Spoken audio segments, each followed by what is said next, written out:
नमस्कार दोस्तों, मैं विप्लव कुमार। आप सभी को शिक्षक दिवस की बहुत बहुत शुभकामनाएं। दोस्तों, आज हम जानेंगे कि आखिर शिक्षक दिवस क्यों मनाया जाता है। आखिर डॉक्टर सर्वपल्ली राधाकृष्णन कौन थे, कहाँ के थे, उसी की चर्चा करेंगे। उनका दर्शन क्या था कि प्रायः हर एग्जाम के पॉइंट ऑफ व्यू से भी देखा जाए तो दर्शन से सवाल पूछा जाता है। दोस्तों, अगर हम गुरु की बात करें, शिक्षक दिवस की बात करें, तो संपूर्ण साहित्य में गुरु को महत्ता मिलती रही है। अगर मैं आदिकाल की बात करूं तो सिद्ध साहित्य में भी तांत्रिक क्रियाओं के द्वारा सिद्धि पाने के लिए गुरु की आवश्यकता थी। नाथ साहित्य में हठयोग साधना के लिए भी गुरु की जरूरत थी। तो संपूर्ण साहित्य में गुरु के महत्ता को स्थापित किया गया है। दोस्तों, 1962 में जब डॉक्टर एस राधाकृष्णन पहली बार राष्ट्रपति बनते हैं, उपराष्ट्रपति से राष्ट्रपति बनते हैं 1962 में, तो उनके मित्र और उनके छात्रों के द्वारा उनसे यह अनुमति मांगी जाती है कि हम आपके जन्म दिवस को मनाना चाहते हैं। तो राधा कृष्णन जी का मानना था कि अगर आप हमारा जन्म दिवस ही मनाना चाहते हैं तो इस जन्म दिवस को शिक्षक दिवस के रूप में मनाइए। और तभी से जो है शिक्षक दिवस मनाया जाता है। तो शिक्षक दिवस के अवसर पर हमें राधा कृष्णन को जानना बहुत ही जरूरी है। अगर राधा कृष्णन के इतिहास की मैं बात करूं, जैसा कि बोर्ड पर हमने लिखा है कि राधा कृष्णन का जन्म 5 सितंबर 1888 को चेन्नई में हुआ था, एक ब्राह्मण परिवार में। शुरुआती शिक्षा इनकी हुई थी क्रिश्चियन मिशनरी स्कूल से। 1900 से 1904 तक बेलूर, जो कर्नाटक में पड़ता है, वहां से उन्होंने शिक्षा प्राप्त की। 1918 में एमए किए और मैसूर विश्वविद्यालय में अध्यापक के रूप में काम करने लगे। फिर आगे धीरे धीरे और भी आगे बढ़ते रहे। इससे भी पहले कहा जाता है कि पहली बार 1928-29 में राधा कृष्णन जी जवाहरलाल नेहरू से भी मिले थे। 1931 से 36 तक आंध्र प्रदेश विश्वविद्यालय के चांसलर रहे। पुनः 39 से 48 तक काशी विश्वविद्यालय के चांसलर रहे। 53 से 62 तक दिल्ली विश्वविद्यालय के चांसलर रहे। जब भारत आजाद हुआ तो पहले राष्ट्रपति डॉक्टर राजेंद्र प्रसाद को बनाया गया और भारत के प्रथम उपराष्ट्रपति जो है vice president of India doctor Sarvepalli Radhakrishnan को बनाया गया। और दूसरे राष्ट्रपति के रूप में जो है सर्वपल्ली राधाकृष्णन को बनाया गया। अगर उनके मैं दर्शन की बात करूं, क्योंकि दर्शन से रिलेटेड हर साहित्य में भी सवाल पूछे जाते हैं और जीके में भी सवाल पूछे जाते हैं। मुझे लगता है कि डॉक्टर राधा कृष्णन के बारे में जानना यही शिक्षक दिवस के लिए हमारे लिए उपलब्धि होगी। दोस्तों, डॉक्टर राधा कृष्णन पे जहाँ एक और पश्चिम के दर्शन प्रत्यवाद का प्रभाव था, वहीं दूसरी ओर शंकराचार्य के अद्वैतवाद का प्रभाव था। खुद नव वेदांत से वो प्रभावित थे। साथ ही विवेकानंद के थॉट से, टैगोर के थॉट से भी कुछ हद तक राधा कृष्णन जी प्रभावित थे। दोस्तों, अद्वैत वेदांत की उन्होंने व्याख्या नव वेदांत के रूप में भी की। साथ ही वो बाइबल को भी पढ़े हुए थे। वेद, गीता, उपनिषद सब का उन्होंने अध्ययन किया था। उनका मानना था कि हिंदू धर्म जो है शुद्ध अध्यात्मवाद से होते हुए भी जीवन और जगत के रचनाओं में महत्वपूर्ण योगदान देता है, अद्वैत करता है। वह धर्म और अध्यात्म के समन्वय की बात करते थे। उनका मानना था कि धर्म और अध्यात्म के समन्वय के द्वारा ही हम विकास कर सकते हैं। साथ ही उनका मानना था कि हमें चाहे वो पश्चिम का दर्शन हो चाहे पूर्व का दर्शन हो, दोनों में समन्वय की आवश्यकता है। दोनों को जोड़ने की आवश्यकता है। अगर मैं समन्वयवाद के इतिहास को बताने का प्रयास करूं तो इससे पहले तुलसीदास ने समन्वयवाद की अवधारणा दी, जिसमें निर्गुण, सगुण, शैव, वैष्णव आदि में समन्वय किया था। वही वेस्टर्न में कांट हुए हैं, जिन्होंने अनुभववाद और बुद्धिवाद का समन्वय किया था। तो राधा कृष्णन जी का मानना था कि एक तरफ पश्चिम ने जहां विज्ञान की प्रगति में महत्वपूर्ण योगदान दिया, मानव को विज्ञान से जोड़ा, वहीं भारत ने संपूर्ण विश्व को अध्यात्म की शिक्षा दी। यानी कि पश्चिम ने बौद्धिक समृद्धि को जन्म दिया, तो भारतीय अध्यात्म ने आंतरिक उन्नति का मार्ग प्रशस्त किया। लेकिन उन्होंने ये भी बात कही कि वर्तमान में जो धर्म और विज्ञान है, दोनों दोषपूर्ण है। उन्होंने कहा कि जो विज्ञान है वो नेचर, प्रकृति पर नियंत्रण चाहता है, यही विज्ञान की गलती है। साथ ही उन्होंने कहा कि धर्म जो है अंधविश्वास, आडंबर से युक्त होते जा रहा है, अंधविश्वास को जन्म दे रहा है, यही धर्म की कमी है।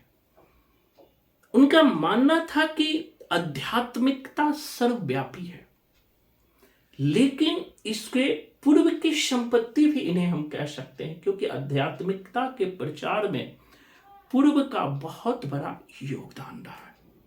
उन्होंने कहा कि आध्यात्मिकता के साथ साथ विज्ञान भी सर्वव्यापी है। विज्ञान संपूर्ण मानव जाति के लिए है, किसी एक के लिए नहीं है, बल्कि विज्ञान संपूर्ण मानव जाति के लिए।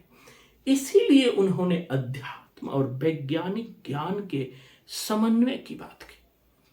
उन्होंने साथ ही एक तरफ कहा कि पश्चिम को अधि आध्यात्मिक पुनर्जागरण की आवश्यकता है, तो पूर्व को वैज्ञानिक पुनर्जागरण की आवश्यकता है। यानी दोनों को आवश्यकता है। हमें विज्ञान के प्रति सोचना है तो उन्हें अध्यात्म की प्रति सोचना है। अगर मैं तत्व मीमांसा की बात करूं, अगर राधा कृष्णन जी के तत्व मीमांसा की बात करूं, मेटाफिजिक्स की बात करूं, तो तत्व मीमांसा के स्तर पे राधा कृष्णन जी शंकराचार्य के अद्वैतवाद से प्रभावित थे, पर वो अंधभक्त नहीं थे। अद्वैतवाद को हूबहू स्वीकार नहीं करते थे। उनका मानना था कि इसे वैज्ञानिक मानस के लिए सर्वसुलभ बनाना चाहिए। वे मानते थे कि विश्व की प्रक्रिया को एक विकासशील मानते थे। राधा कृष्णन जी का मानना था कि जीवन का आदि और अंत नहीं होता, यानी जीवन का ना तो आदि है ना अंत है, बल्कि वो केवल मध्य में है, जो निरंतर परिवर्तनशील है। यह संसार जो है परिवर्तनशील है। ये बात हमें बौद्ध दर्शन में भी दिखाई पड़ता है। जब आप बुद्धिज्म पढ़ेंगे तो वहां कहा जाता है कि जीवन एक ज्योति के लौ के समान है, कि वो हर क्षण परिवर्तित होते रहता है। नदी की धारा के समान है कि आप एक नदी के पानी में आप उसी पानी में दोबारा नहीं नहा सकते हैं। तो ये जो संसार है परिवर्तनशील है। आगे राधा कृष्णन जी का मानना था कि असीम ईश्वर के साथ संपर्क की भावना को अविद्या और अज्ञान नहीं मानते हैं, या अविद्या या अज्ञान से उत्पन्न नहीं होता है असीम ईश्वर के प्रति साधना या संपर्क की साधना। वे मानते हैं कि वास्तव में ऐसी भावना सत्यता और परिपूर्णता को द्योतित करता है। अगर आप ईश्वर से संपर्क करने की कोशिश करते हैं, ईश्वर से वास्तविक में जुड़ने की कोशिश करते हैं, तो ये आपके सत्यता और परिपूर्णता को द्योतित करता है। वो मानते थे कि विकास और परिवर्तन भी अविद्याजन अभाव ना होकर सत्य है। वो मानते थे कि विकास और परिवर्तन भी सत्य है। जगत परम सत्य की अनंत संभावना है। जहां शंकराचार्य इस जगत को मिथ्या मानते थे।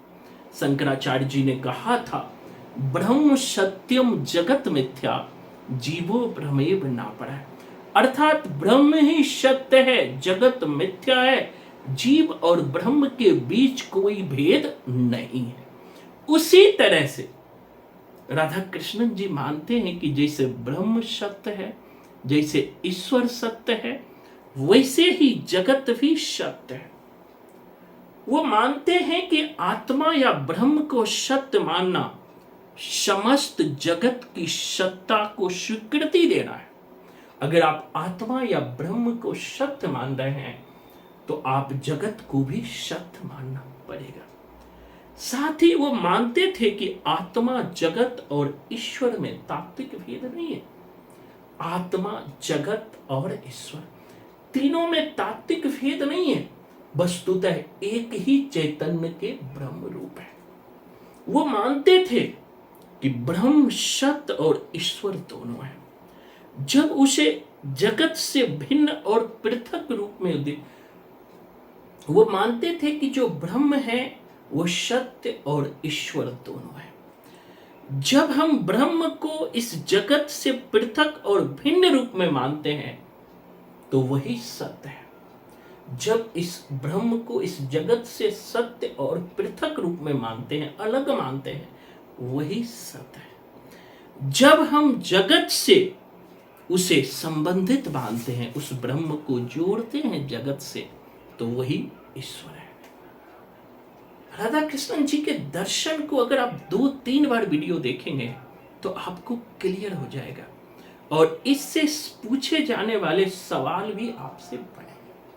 दोस्तों, राधा कृष्णन जी मानते हैं कि ईश्वर एवं जीव दोनों उपाधिग्रस्त हैं, दोनों सीमित और सापेक्ष है। ऐसी स्थिति में यदि ईश्वर ब्रह्म है तथा जीव ब्रह्म में सात्विक दृष्टि से अभेद है, यानी जीव और ब्रह्म एक है, फिर भी वो मानते हैं ईश्वर जहां सर्वज्ञ है, शक्तिमान है, सर्वव्यापी है, वही जीव जो है लघु है, दुर्बल है।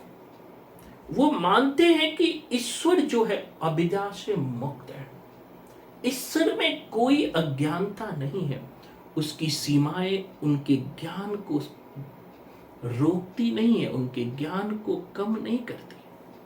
वो मानते हैं कि चूंकि सृष्टि की रचना में ईश्वर की कोई व्यक्तिगत इच्छा नहीं है, इसीलिए वह अकर्ता है। यानी कि ईश्वर इस सृष्टि की रचना कोई इच्छा से नहीं करते हैं, कोई लोभ से करते। जो काम लोभ से नहीं किया जाता है वही अकर्ता कहलाता है। परंतु वो मानते हैं कि जीव करता है। ईश्वर जहां पूज्य है वहीं जीव जो है पूजक है। मतलब कि वह ईश्वर की पूजा करता है। अगर धर्म की दृष्टि से भी देखें तो ईश्वर जहां सेव्य है वहीं ईश्वर जहां सेव्य है वहीं जो जीव है वो सेवक है। तत्व मीमांसा की दृष्टि से भी जीव और ब्रह्म उसी प्रकार संबंधित है जैसे चिंगारी और आग। वो मानते हैं कि आत्मा मुक्त होकर ब्रह्म में लीन नहीं होती, बल्कि आत्मा का एक पृथक अस्तित्व होता है। तो ये सब दार्शनिक थॉट है। दूसरी तरफ ज्ञान मीमांसा क्या होता है? अगर मैं कहूं ज्ञान मीमांसा, अभी हमने तत्व मीमांसा देखा। ज्ञान मीमांसा मतलब होता है ज्ञान को जानने का साधन। राधा कृष्णन जी का मानना था कि सच्चा धर्म ना तो किसी विशेष दृष्टिकोण का द्योतक होता है। वो मानते हैं कि सच्चा धर्म किसी दृष्टिकोण का द्योतक होता है, ना ही किसी रूढ़ि का, ना ही किसी बाह्य आडंबर का, ना ही किसी पूजा पाठ का। उन्होंने हिंदू धर्म में अंतर्निहित आध्यात्मिक सत्य को स्वीकार किया। उनका मानना था कि हिंदू धर्म में एक अंतर्निहित आध्यात्मिक सत्य है। वो ऋषि मुनियों के अनुभव को आप्त प्रमाण मानते हैं। आप्त प्रमाण मतलब होता है स्वयं में प्रमाणित। जो ऋषि मुनियों के थॉट है उसे वो आप्त प्रमाण मानता है, स्वयं में प्रमाण। साथ ही वह कहते हैं कि इसका मतलब ये नहीं है कि उसे हूबहू स्वीकार कर लिया जाए। उनके प्रमाणों को भी सूक्ष्म विश्लेषण और तार्किक विश्लेषण की आवश्यकता है। कोई भी ऋषि मुनि हो, उनकी बातों पर विश्लेषण किया जा सकता है, तार्किक विश्लेषण किया जा सकता है, सूक्ष्म परिवर्तन किया जा सकता है। दूसरी तरफ राधा कृष्णन जी सत्य को आत्मानुभव का विषय मानते हैं। वे मानते हैं कि सत्य जो है आत्म अनुभव से आता है। सत्य एक धार्मिक अनुभूति है जो केवल जिज्ञासा और साधना के द्वारा ही प्राप्त किया जा सकता है। यह स्वतः सिद्ध और स्वतः प्रमाण है। इस सत्य को तर्क और बुद्धि के द्वारा नहीं तौला जा सकता है।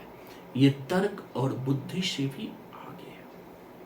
आगे वो मानते हैं ज्ञानात्मक अनुभव को हम इंद्रिय अनुभव, तर्क, बुद्धि, प्रज्ञा अर्थात प्रतिभा ज्ञान के द्वारा प्राप्त कर सकते हैं। साथ ही जो राधा कृष्णन जी थे, संत काव्य धारा, संतों की धारा, वह दर्शन को भी समन्वय की बात करते थे। जो संत हैं उनके सोच, उनके विचार को वह फिलॉसफी से जोड़ना चाहते हैं। अंतिम में राधा कृष्णन जी मानते थे कि अध्यात्म का अभिप्राय यह नहीं है कि हम शांत होकर एकांत में ईश्वर को प्राप्त करने का प्रयास करें। बहुत बड़ा व्यू है, इसको समझिएगा। अध्यात्म का अभिप्राय यह नहीं है कि हम शांत में चले जाए, एकांत में योग के द्वारा या कोई भी भक्ति के द्वारा ईश्वर को प्राप्त करते हैं। वो मानते हैं कि अध्यात्म का अभिप्राय है विश्व में शोषण, गरीबी, दासता, अज्ञान के निराकरण के लिए संघर्ष करना। सिर्फ ईश्वर की प्राप्ति करना अध्यात्म नहीं है। राधा कृष्णन जी मानते हैं अध्यात्म क्या है? विश्व का कल्याण करना, विश्व के गरीबी को दूर करना, विश्व के शोषण को दूर करना, विश्व के दासता को दूर करना, विश्व के अज्ञान को दूर करना। वही सच्ची आध्यात्मिकता है, वही सच्ची अध्यात्म है। तो समझ लीजिए सच्चा अध्यात्म अकॉर्डिंग टू राधा कृष्णन में क्या है। यही कारण है कि हम शिक्षक दिवस मनाते हैं ऐसे गुरु के याद में। वो वेस्टर्न के धर्म का जो स्पिरिट या आत्म, वो मानते हैं कि हमारे अंदर की जो स्पिरिट है, हमारे अंदर की जो आत्म शक्ति है, इसका प्रयोग कहाँ होना चाहिए? वो मानते हैं कि हमारे अंदर की आत्म शक्ति का प्रयोग स्वतंत्रता के लिए, समानता के लिए, न्याय के लिए, भाईचारा के लिए, शोषण से मुक्ति के लिए, युद्ध से मुक्ति के लिए होना चाहिए हमारे आत्मशक्ति का प्रयोग। वो मानते हैं कि स्पिरिट का अर्थ उनके दर्शन में मात्र जीव, पुरुष या आत्मा नहीं बल्कि समष्टि है। वे सिर्फ स्पिरिट का अर्थ जीव, पुरुष या आत्मा नहीं लेते हैं बल्कि समष्टि से लेते हैं, जिसको वेदांत में ब्रह्म कहा गया, पश्चिम दर्शन में जिसे एब्सोल्यूट कहा गया। इसी चैतन्य का साक्षात्कार मनुष्य का सर्वोच्च लक्ष्य है। अगर मैं संक्षेप में बात करूं तो डॉक्टर एस राधा कृष्णन जी जो है संपूर्ण विश्व की कल्याण की बात करते थे, संपूर्ण दर्शन में समन्वय की बात करते थे, अध्यात्म के समन्वय की बात करते थे, भारतीय दर्शन और पश्चिम दर्शन में समन्वय की बात करते थे। इसलिए जिस तरह भारत में तुलसीदास समन्वयवादी कवि के रूप में फेमस हुए, तो दर्शन के क्षेत्र में एस राधा कृष्णन को भी हम जोड़ सकते हैं। जहां पश्चिम के दर्शन के क्षेत्र में कांट को भी समन्वयवादी माना जाता है, क्योंकि उन्होंने भी समन्वय किया। इसी तरह से एक समन्वयकार के रूप में ये जाने जाते हैं। और इसी डॉक्टर एस राधा कृष्णन के याद में हम शिक्षक दिवस मनाते हैं। मुझे पूरी उम्मीद है कि आपको दर्शन समझ आया होगा। अगर वीडियो पसंद आए तो जरूर लाइक कीजिए, शेयर कीजिए और कमेंट कीजिए। मैं अपने छात्रों से भी कहना चाहूँगा कि अपने एक्सपीरियंस को जरूर कमेंट में से लिखें। साथ ही हमारा फिर से नया बैच शुरू होने जा रहा है हिंदी साहित्य का। अगर आप भी संपूर्ण साहित्य को, संपूर्ण साहित्यिक दर्शन को आसान भाषा में समझना चाहते हैं तो एक बार जरूर क्लास लेकर जुड़े देखें। धन्यवाद। जय हिंद, जय भारत।